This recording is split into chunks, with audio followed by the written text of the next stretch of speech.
Have you ever broken your curfew as a kid? And like, how bad was it? Now, me being an Arab, time is a suggestion. Time is a vibe.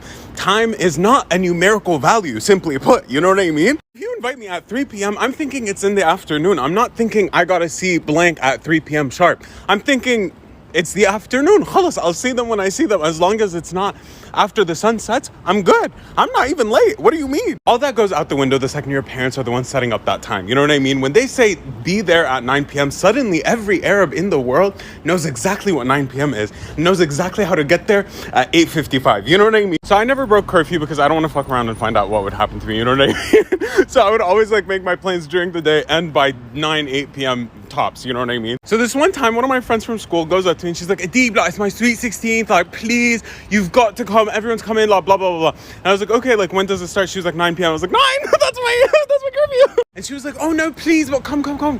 It'll end midnight, 1 a.m., 2 a.m., 3 a.m. It really depends on my chaperones. Do you know what I mean? I was like, who's chaperoning? She's like, my parents, but they get drunk really quickly. I was like, So anyways, I didn't want to be the lame one that didn't get to go because literally everyone was going. So I go to my parents and I'm like, please. She's like, one of my best friends. She literally isn't. And I was like, please, everyone's going to go, all this.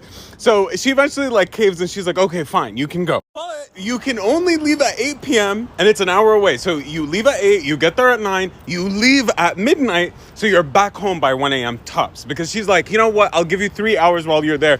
But literally, that's it. That's all I'm willing. I was like, you know what, I'll take that. I thought it was going to be a no. So honestly, getting 3 hours is more than 0. I'm good. I'm down. Thank you. I go to the party. The party was great. Everything was fun. It's now midnight. So now I'm running to the parking lot, trying to see my driver and get in the car, right? So I get into the car and I'm like, hey Sharik, his name is Sharik, right? He drives me to school. I was like, hey Sharik, how are you? Listen, Habibi, I know you always drive defensively and you care so much about me and all this business, but I'm gonna need you to throw all of that out the window. We're late and my mom's gonna actually rip me a new one if you don't fucking step on it. And he was like, okay. Mind you, he's met my mom before and he was like, oh, Madame gave you death threats? I was like, yeah. He's like, oh, let's step on it. I was like, yes, please, please. So now I'm in the car, I call my mom and I'm like, I'm on the way, don't worry. I send her a selfie with him, the whole 9 yards, right? Maybe 15 minutes pass by and I stop replying. Now, I'm going to give you the perspective of my mother starting from now, okay? So it's 12:30 now. My mom is like, okay, my son hasn't answered me in 15 minutes. That's a little bit weird. The driver won't answer me either. It's the weekend, so their company isn't answering either. And she's like, what the fuck happened? She started getting stressed. So she puts on her abaya, a cloak type thing. And she goes outside, right? And she's biting her nails, trying to scan for cars, whatever. Now, our nosy Egyptian neighbor sees her outside. Mind you, it's literally 1:30 a.m. at this point. Why aren't you in bed, babes? Come on. So she sees my mom. She goes outside and she's like, oh, ازيك جهاد عامله ايه اخبارك عامله ايه, and how are you, what's going on, what are you doing out here so late, what's happening? And my mom's like, oh wallahi, and my son hasn't come back, he left for a party at 8 and he hasn't been back yet and now he's not even responding. And she's like, oh, you sent him to a party and you're shocked that he didn't come back? You're shocked that he didn't come back to oppression in the home? You're shocked? I was like, auntie, we have rapport, we have a vibe.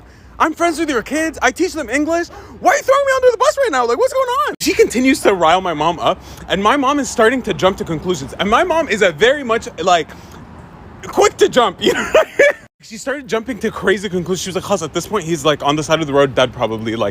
Probably crazy car accident. And that's probably why he's not replying. I don't even know what to do. Blah, blah, blah, blah. And then she was like, you know what? No. That son of a bitch, that son that I gave birth to, that son of a bitch, he's still at that party, isn't he? He's still at that motherfucking party. So now she's Facebook stalking all my friends, trying to see who's still active on Facebook, posting for the party, trying to catch me, but I'm still in the car, right? Then she jumped to the biggest conclusion. She was like, oh my God, haram, they took his organs. I'm sure that he's been kidnapped and they're taking his organs. And these poor dealers, they don't even know he's defective. He was born with a shitty heart and barely a lung attached, Fast forward another hour, and at this point, my mom has lost it, right? It is 1:30 a.m. at this point. I'm 30 minutes late. I'm not responding. The driver isn't responding. No one's replying. She's literally khalas, I'm about to start planning a funeral. What is going on, right? So now she's desperate. She's let me get outside of the neighborhood and let me go on the main street and see if maybe the car's broken down somewhere or something like that, right? So she starts walking at 1:30 a.m. and like in the middle of the street, just trying to look for the stupid fucking car, and she finds it at the end of the street. She starts running because she's like, oh my god, the car is off, it's in the distance, like what is going on, right? She's running, and the closer she's getting, the more details she's seeing, and she's like, oh my god, all the car windows are like down, all the way down, but I'm not seeing any people inside, what the fuck? So she's like running, she finally gets to the car, and she like looks in, and she finds both seats down all the way. I'm fully asleep like this, and the driver is like my mom was like, I stared at you asleep in front of me for a good 5 minutes, just contemplating, like, do I end his life? Like, do I actually catch a case over this? Like, I'm actually willing at this point, because why the fuck are you asleep and not responding to your fucking phone? All I remember is just waking up because I was like, someone was pulling me in the middle of the street like this back home.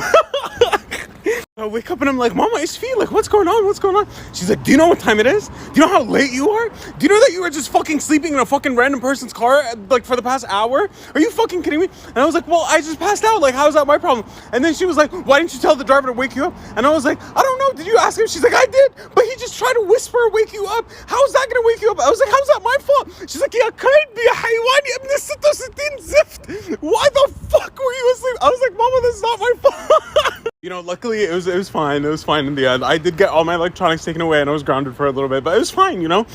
No blood was shed. Alhamdulillah.